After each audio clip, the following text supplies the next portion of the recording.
Je voudrais, en dépit des 3 minutes qui sont données à chaque panéliste, dire un remerciement à Cities Alliance pour avoir choisi le Burkina comme l'un des pays à avoir bénéficié du programme Pays urbain. D'ailleurs, c'est le seul pays francophone à prendre part à ce contre-programme. Donc, en termes de leçons apprises, il faut dire qu'avec le programme Pays urbain, nous avons pu, à 3 niveaux, tirer des enseignements très importants. D'abord, le premier niveau, au niveau de l'État, c'est qu'avec le programme, il y a eu une démarche nouvelle, une approche nouvelle dans le traitement des questions urbaines au niveau des villes. Avec le programme Pays urbain, on a créé la passerelle entre l'État et les collectivités, de sorte à ce que aujourd'hui on sente que les villes secondaires ont un rôle important à jouer dans le développement socio-économique des pays. Donc ça, c'est le premier niveau d'enseignement tiré de la mise en œuvre du programme. Le second niveau, on pourrait l'appréhender au niveau des collectivités territoriales, surtout le renforcement des collectivités territoriales dans l'appropriation des outils de planification urbaine.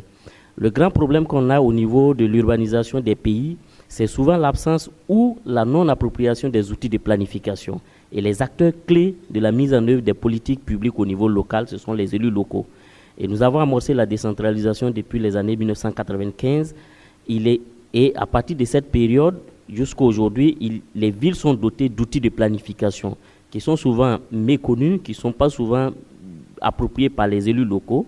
Et donc, assurant le leadership de ce programme, le ministère a permis quand même à ces élus locaux de pouvoir s'approprier les outils de planification, de les comprendre et de pouvoir vraiment s'assurer de leur mise en œuvre cohérente sur le terrain.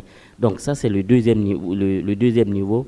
Et toujours à ce deuxième niveau, on pourrait voir la création de la passerelle entre les municipalités et les organisations de la société civile.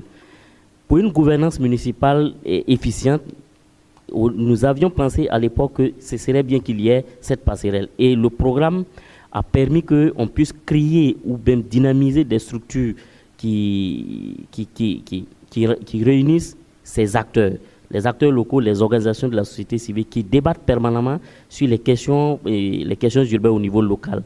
Et aujourd'hui, les organisations de la société civile qui s'intéressent à la question ont vu leur capacité renforcée du point de vue appropriation des outils.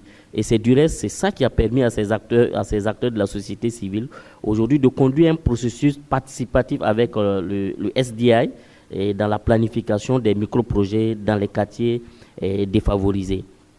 Le troisième niveau, c'est véritablement axé sur la création des cadres de concertation. Au niveau des villes, nous avons pu créer les forats urbains municipaux. Et Julian l'a dit tout de suite, mais nous, au niveau de chaque ville, il y a l'instauration des cadres annuels d'échange entre la municipalité, les acteurs déconcentrés, les organisations de la société civile sur les problématiques urbaines au niveau local. Et au-delà du niveau local, il y a eu le niveau national. Donc, on a tenu le premier forum urbain national qui a été approprié par les premières autorités politiques du Burkina, et en l'occurrence le président du Faso qui lui-même a présidé la première édition.